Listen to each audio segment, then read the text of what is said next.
It doesn't happen often that going into the Academy Awards that I'm pretty confident with any one particular category, but in the case of the 96th Academy Award for movies from the year of 2023, the one category that I was very certain was going to go the way it did was for Best Actress. I want to give a big thanks to my cousin Roya Tavakolian, who joins me on this episode as we talk about how Emma Stone and Yorgos Lanthimos take viewers on a truly unforgettable experience. Today, we're talking about Poor Things. Let's talk for a minute.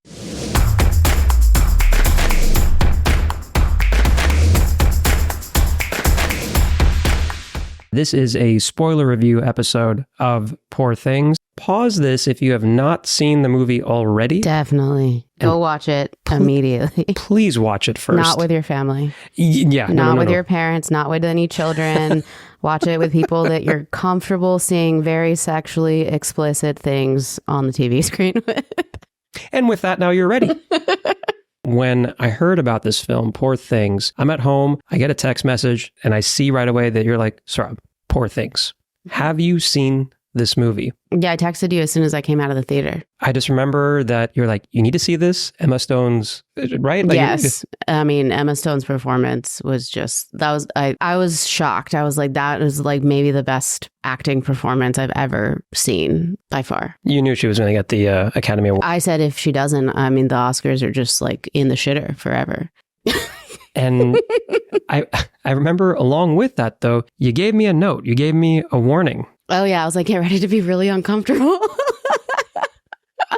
Yeah, but there was one other thing. You said that this movie is maybe not one to watch. With your parents. Yeah. Definitely don't watch it with your parents. So for today's episode, we're talking about Poor Things. It was directed by Yorgos Lanthimos. This is the second time for a feature film that Emma Stone and him have worked together. The last one was The Favorite. I haven't seen that one. Have you seen that one? No, I need to. Heard good things. Olivia Colman, she won an Oscar in it for supporting actress. Emma Stone, yeah, was in that. But before we get into all that, the rating. Out of 10, what would you give this one?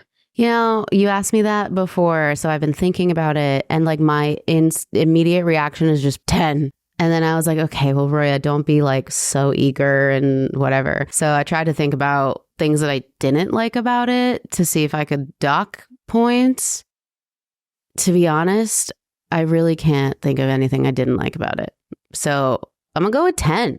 I was a solid 10 on it as well. So let's start then with the pros. And there's a lot. Again, the cons, I think, is going to be kind of a tougher side with this film. I think we agree, Emma Stone. So it's a combination of the role itself.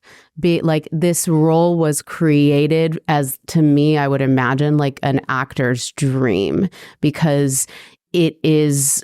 the role itself, it requires a massive range of portraying different people essentially within one person at different ages, at different mental capacities. And that is, you know, often like what people really rave about with like a good acting performance is that the role, if the role itself also like gives you that ability to play with it. And then Emma Stone stood up to that plate and fucking grand slammed it. Oh, sorry. Am I not supposed to curse? No. We fucking curse on this one. It's all right. It's not a family-friendly movie. It's not going to be a family-friendly podcast episode. Yeah. Yeah, no, she did such an incredible job. And I work with kids. So the second time I watched the movie, I was really especially paying attention to the beginning where she is mentally like a baby and then a toddler and like a child. And I was just floored again to be like, she must have like studied the facial expressions, the way that they move, the way that they play with things, the way that they talk. It was just perfect. And there's actually some really great clips online that the director, Yorgos Lanthimos, got Emma Stone and the rest of the cast together. And we're like, okay, just as part of figuring out these roles and like what I'm going to be asking of you, we're going to do these like weird role-playing games and just games, you know? And so I think it got them like ready to be, in that mindset. Oh, cool. I want to play those games. What are the games? Seriously, I mean, that sounds really fun.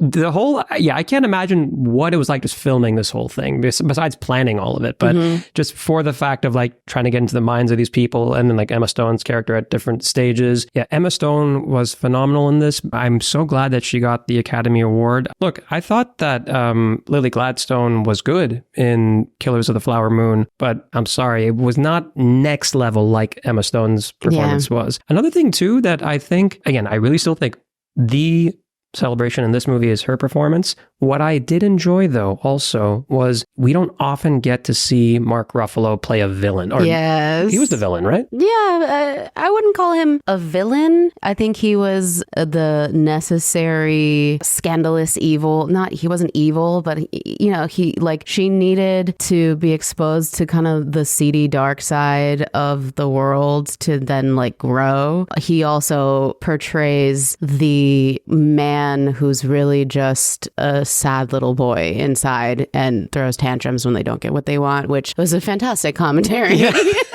Yeah, I mean, really, I got to hand it to Yorgos Lanthimos, the directing, the writing. To me, it just felt like a big part of the story was talking about control and then also and freedom, right? Like and societal norms. And societal norms. And patriarchy. That's probably one of the biggest things is it highlighted the whole concept of being a sex worker that has, because of patriarchy, has been made to be something that is shameful and horrible and bad and illegal and all of these things, where Emma Stone, she's like, all right, we're in this new city. We have no money. It's a challenge. What can we do? And she's like, whoa, great. I'm horny. I want to get fucked. I need a place to stay and I need money and I can just do all these things at once and I can provide for myself. Great. Like the oldest profession in time, and it's a woman having autonomy over her own body. That whole thing has been made not okay by society. And of course, we're trying to change that. I say, some of us. And it's interesting to see how, like Ruffalo's character, that he'll say one thing, but then when Stone's character then is trying to, let's say, take from what she's learned and apply it to her own life, suddenly he's not happy. Made me as a viewer feel like, okay, all I really wanted was like this person who's like my toy and will do whatever I want. And I'm like, wow, this is just, first of all, amazing storytelling, powerful message. Ruffalo playing that role, that was something else. He did a great job. I actually enjoyed seeing him cry like a baby and throw a literal tantrum because he wasn't getting control over this woman. And I was like, yes, this is hilarious. And then Willem Dafoe being like I guess you would call it the Frankenstein doctor of the movie. But there was something that like kept happening throughout the movie that it just made me laugh, is that she would refer to him as God. Right, because his name is Godric. But in the context of this story, I'm like, this just feels so weird. Oh, right. This is like, okay, this guy is your God, essentially. I know she means it literally with the name, but... Oh, it was a really smart move on the writers, I don't know, whoever like made that decision, because that then is a commentary on modern medicine and how we play God as surgeons, as doctors, how, we do what we think is right or what is best for people, and the whole God complex that comes with being in that field. And yeah, it's fascinating. I mean, his character, and then Rami Youssef, who plays his apprentice. And I thought it was really interesting to see how after Stone's character, Bella Baxter, that's her name in the movie. So after Bella goes through all the craziness, of that movie. Now, it doesn't have to go this way. Again, like the story can go any number of ways, but she sees this guy and it's like, you're actually a good person. We could make this work. I'm just, I don't know, that whole kind of thing, because I thought this character was going to be a throwaway character, but also he ended up being kind of an important character too, but from Bella's point of view. And so the fact that the movie never lost that, never left Bella, and like just this whole arc of craziness that she went through, and then taking control back. She sees what happened to Margot Qualley's character. She also learns the truth about herself. this is like just truly a one-of-a-kind movie. I'm never going to forget this movie. I love the part where she's walking with him and she says, you know, I think she says, I think I want to marry you. Well, I like the part where Emma Stone says, I like this practical love that we have. And he goes, oh, but I want to assure you, like, my feelings for you are very passionate too. And she goes, oh, you're adorable. But, you know, it's like she's gone out and she's had real hot, like passionate, just purely physical, an experience with Mark Ruffalo's character and then like, you know, random other people. And she's experienced that. But she then is coming back to, I forget his name. Well, I know her betrothed. Oh, wait. The Apprentice? Yeah. The actor I know is Rami Youssef. Yeah, so she comes back to Rami Youssef and wait, what does she say? Hold on, now I can't remember. But I do remember that part about, oh, that's adorable. Yeah. that was really good. She comes back to Rami Youssef and she's like, oh, that's adorable. But she basically realizes that like the person is what's more important. I think she sees his like character and that he loves her and actually like has her best interests and that's what's more important to her than just purely like physical hot sex. There's so much about this movie to like, and it's just so unique. Again, you've heard us talk about these story elements, you know, the cast involved, they were all fantastic in it. The visual style was very different. Mm-hmm. It's like like theatrical and also kind of like you're looking at times through a peephole, kind of like the fisheye. The fisheye, like distorted look was really interesting. The skies, like the kind of replacement backgrounds were really, you know, beautiful. Mm-hmm. All of it, just, you know, the music when, in particular, I'm thinking of when Bella is doing the dancing scene. Yes. That was something else completely. I was wondering if that was the actual song that was playing when she was doing that dance or if there was, it almost looks like there's a different song playing that probably. She's dancing to. And then I don't know but it somehow it works and it's so strange and unexpected and beautiful. And I think that speaks to her as an actor. Exactly. You know, like, and Lanthimos also just as a director kind of giving her the room to do her thing, you know? And also, I mean, they trusted each other. I guess now after the previous film, The Favorite, and then, you know, working through most of this one, like that, it got to a point of like, all right, we're just going to see where this goes. Mm-hmm. Yeah, just from a prose side, like it's a lot of greats, a lot of wonderful things with this movie. For the con side, I'm just trying to think, there wasn't much. This is one of those movies where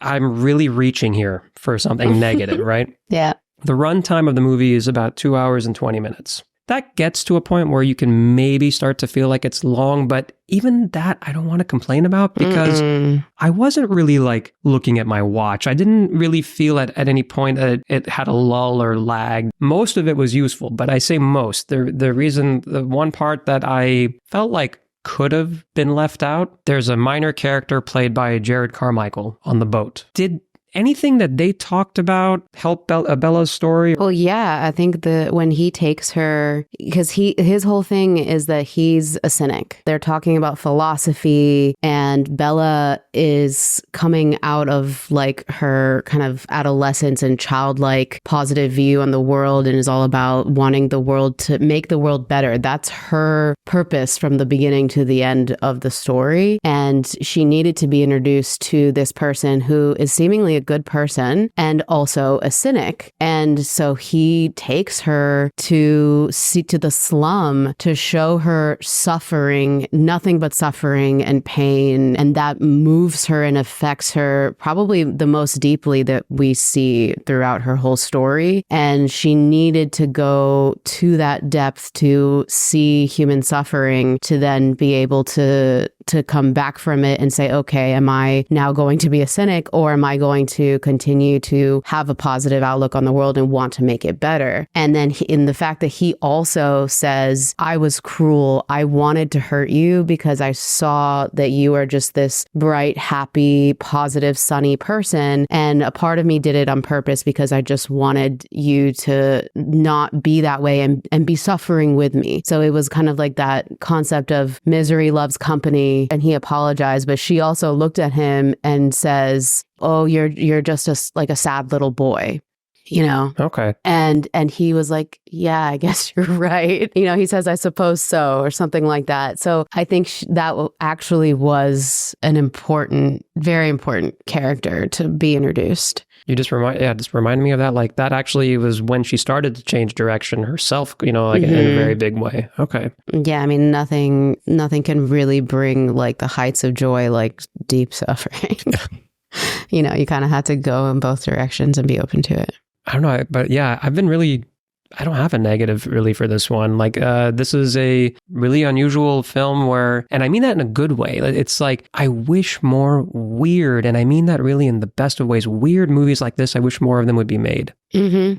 I think the one thing that I would have left out, the one moment that made me truly uncomfortable, and I am not uncomfortable with most things. I work in the medical field, so all the like stabbing and body, like that stuff was nothing, like no big deal. Sexual stuff doesn't make me uncomfortable, whatever. But the scene when she's working in the brothel in Paris and the one father brings his two sons for education, that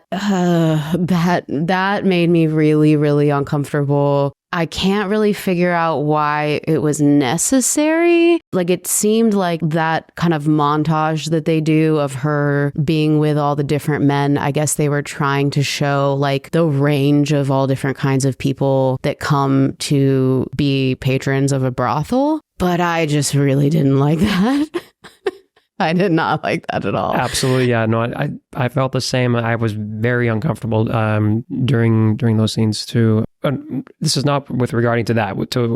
Regarding to that, the father and the kids there and all that. That was very uncomfortable. When talking, how we had mentioned already that, okay, this is not a movie to see with family, with your parents, whatever. So, and when I've been talking about it, I've been saying, yes, there's a lot of strong sexuality in the movie, but there's a point to it. It's there on purpose because you will see it serves a very important story device. Mm-hmm. Right? I mean, these themes that are covered, sex is a big part of it. Right. So it's, I'm hoping that none of you listening are like discouraged. In fact, like, I hope this is making you curious, because this movie, I'm telling you, is a one of a kind. Well, we already told them they need to go watch it before they listen to this. So hopefully they listened. Yeah. Good point. And actually, I mean, after seeing this, I'm really excited because there's already another film in the can with this same group. Yorgos Lanthimos directing. You have Emma Stone, you have Willem Dafoe, and Margot Qualley. That's the same group, at least from this last movie. And the name of the film is called Kinds of Kindness. If I'm remembering correctly, it's going to be out in June already. Oh, wow. I don't even care to know more. I'm going to go. Definitely. Yeah. Okay, so now, having gone through this and talking about this, do you still stand by your rating of 10 out of 10? Yeah, I mean, I guess I could say 9.9 just for the one bit that I would have taken out. But really, it was a 10. There are a few of my friends who give me some shit because they always say that I am a very easy grader on movies. This is going to piss them off again because it's a 10 for me. The movie as a whole just was very powerful, very impactful to me, that I'm still talking about it, thinking about it, we're talking about it. I stand by the 10 out of 10 for sure. And it's still available now. You watched it on Hulu, yeah. So Hulu, for those of you who haven't seen it, if you didn't listen before and we spoiled all this for you, well, that sucks, but... I actually went into it not knowing anything about it. I actually went for my friend Olga's birthday. I was invited to go and I just said yes. I was like, yeah, I want to hang out with you guys. I'm in whatever it is. So having zero knowledge of what I was getting into, I actually think it was great because it was extra startling and strange. And I was like laughing, half of the time laughing because it was funny, half the time laughing because it was a little uncomfortable, but also just really amazed. So note to all of you out there, this is one that if you don't know like much about this movie at all, keep it that way and then go to Hulu now, stream it, and then it is available to rent and stream on all platforms right now. Kind of in the line of what you were saying, by the way. You knew nothing about it, and so that it was funny, it made you uncomfortable. This is just a little bit of a tangent, but that's what happened with me with seeing the show 6 Feet Under. You ever watch that show on HBO? I watched like a couple episodes and then I think I got distracted from it. our cousin Allie had told me about it and I checked it out. But the few times I watched it was with family, with my mom in particular, if you're listening right now. And let me just tell you, that is not a show. That is like the Poor Things of episodic content. Great show, by the way. But yeah, you don't... Uncomfortable. to say the least. Just like this movie, that was a great show as well. So this is one that I really do hope you all check out. I am very confident that you're not going to regret it. Check it out. Let us know what you think. And thank you for listening.